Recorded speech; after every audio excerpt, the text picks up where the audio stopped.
Bonjour et bienvenue à la classe de français du Ziman.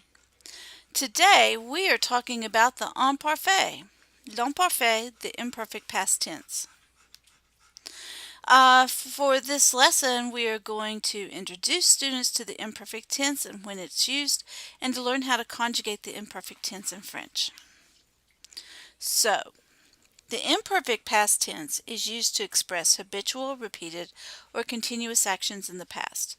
You could also use the imperfect, l'imparfait, to describe an emotional or physical state in the past. When the action or state began or ended is unimportant. The imperfect is not used for definite or specific actions in the past. So, we're going to have a mechanics quiz. And as you know, the mechanics quiz is mostly in English. So, you need to know that the imperfect past tense is habitual, repeated, continuous actions in the past. Imparfait is the imperfect past tense. You can also use it to describe emotional or physical states in the past. It is not definite or specific, and when it began or ended is unimportant.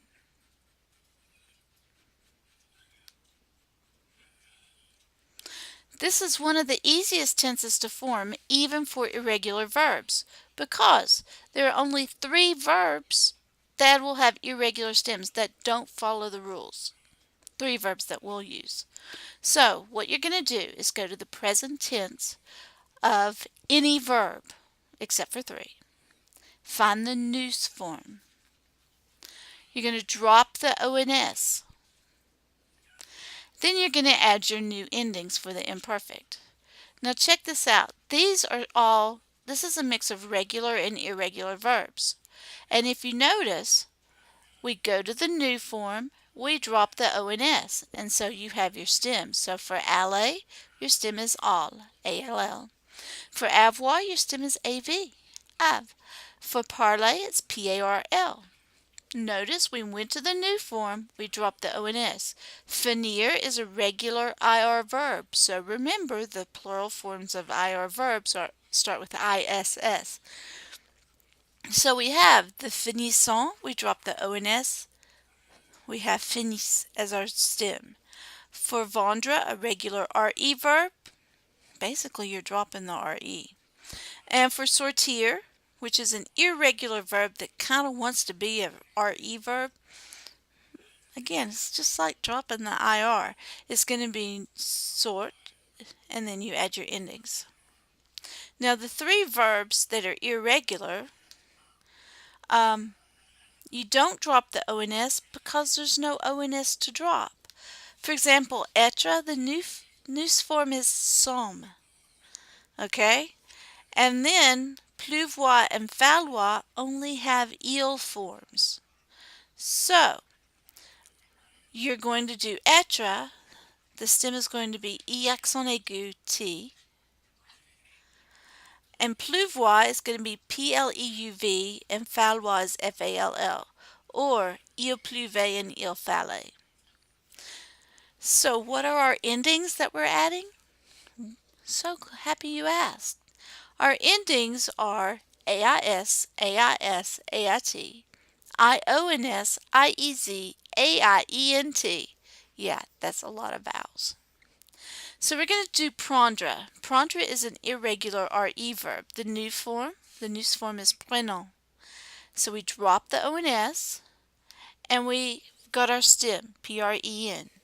So to that, I'm going to add our ending. Je prenais, tu prenais, il prenait, elle prenait, nous prenions, vous preniez, il prenait, elle prenait. Notice that all the forms except the nous and vous sound alike. Prenez. Okay, each translates 2 ways. Subject, was or were, and the verb, ing, or subject, used to, and the verb. So check this out. J'achetais une montre. I was buying a watch. Georges aimait Gigi. George used to love Gigi.